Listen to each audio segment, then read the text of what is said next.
Do you dare to get feedback from others?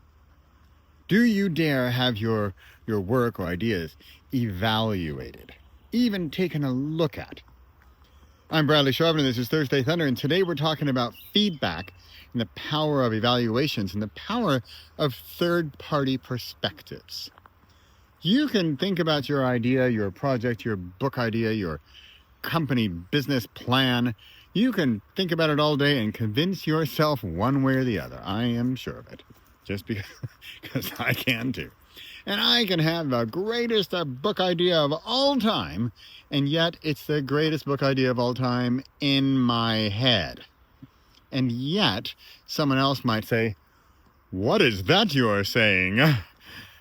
And they have no idea what you're talking about. So, do you share your work? Do you put your work out there? Do you ask for feedback, for commentary, for evaluations, for critique, dare I say, for,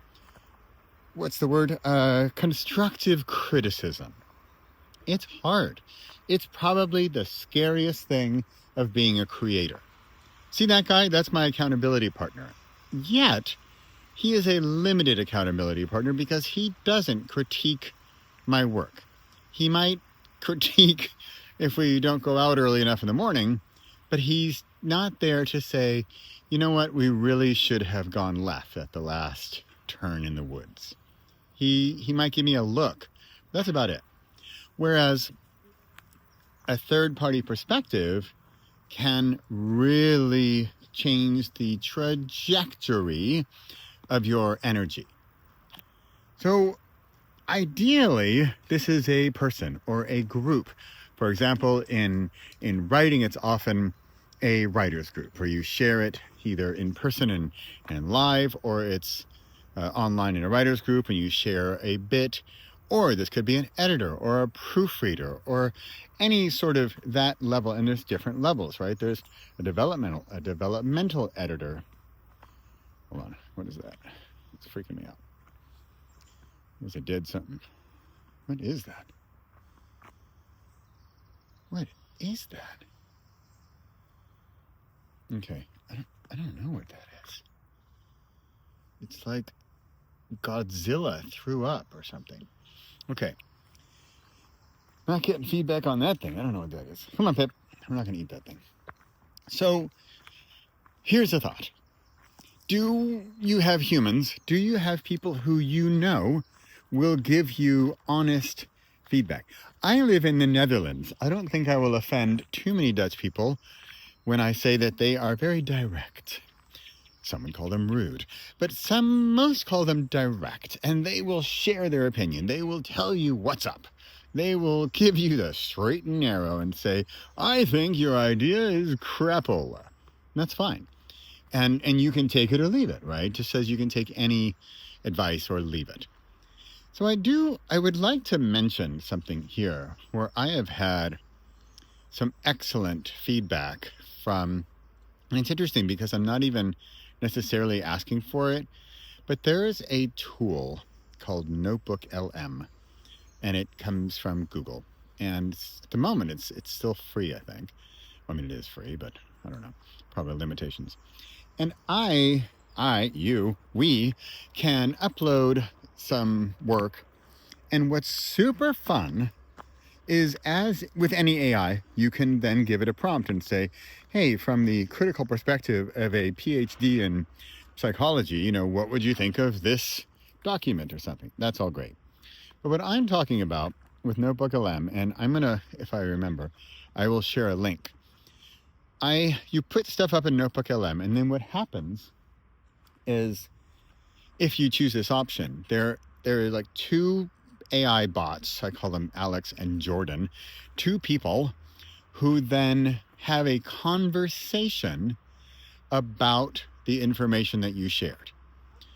So I'm going to call them Alex and Jordan. Alex and Jordan will have a dialogue. It's rather amazing, by the way.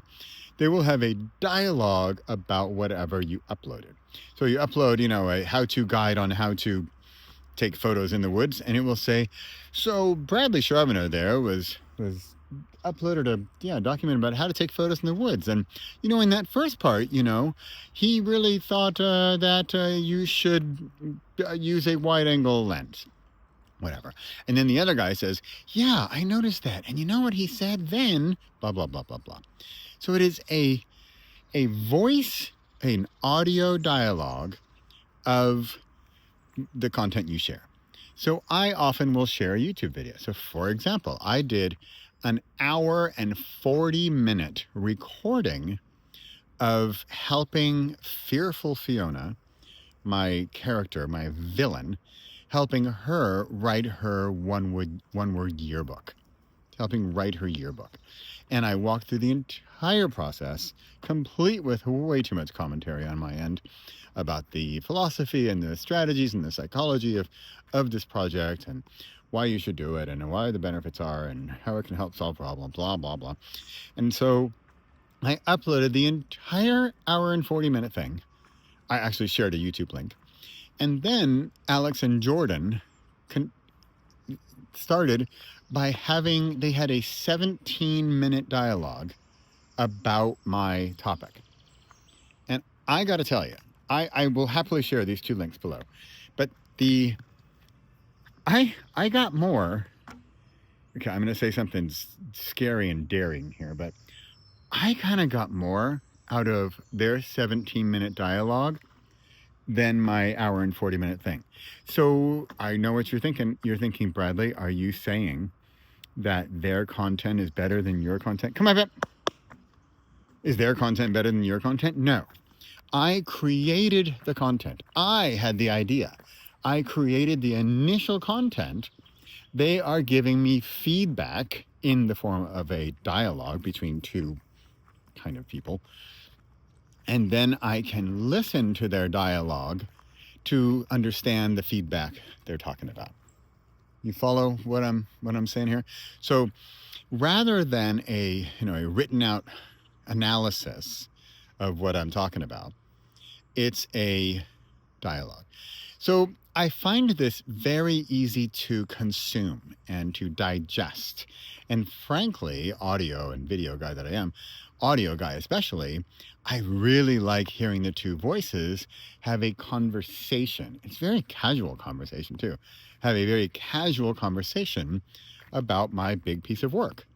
So there you have it. I started out this little chatterama here with feedback. And I go way back to when I lived in San Francisco and I was in a writer's group and we went in and there'd be, 10, 12 people sitting in a circle and you read, remember, 6 pages double spaced. And you read aloud your 6 pages double spaced and you got feedback.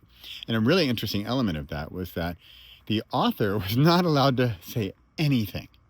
You can't rebuttal, you can't explain, you just sit there and take it. And it was fantastic. You want a little trivia, a little name dropping? A few people in that group have made it quite big. In fact, one of them, he wrote about some kites in Afghanistan. His name was Khaled Hosseini. Yep, he wrote The Kite Runner. And in fact, we heard about that book for the first time in that writer's workshop in San Francisco. How's that for a little name drop in there, huh? He's an awesome guy, he's a doctor, and success was crazy. Super cool. So that was feedback. I mean, that is ultimate brutality feedback, right? You are listening on the spot to other authors, soon to be very famous authors, critiquing you on your work. Wow. With something like Notebook LM, I don't know if you can change the settings or say be nice or, be critical, but it's not the craziest idea. In fact, you can tell your AI or your ChatGPT or whatever to have a certain voice or have a certain experience, be a PhD in this topic, right?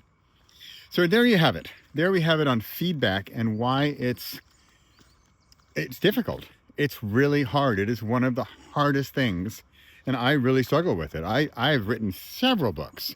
I didn't show a soul, and yet I should have. Do I regret it? Yeah. Would they be better with feedback? Yep. There you have it. This is Thursday Thunder. I come here live every Thursday and share and look for your feedback. Bye for now.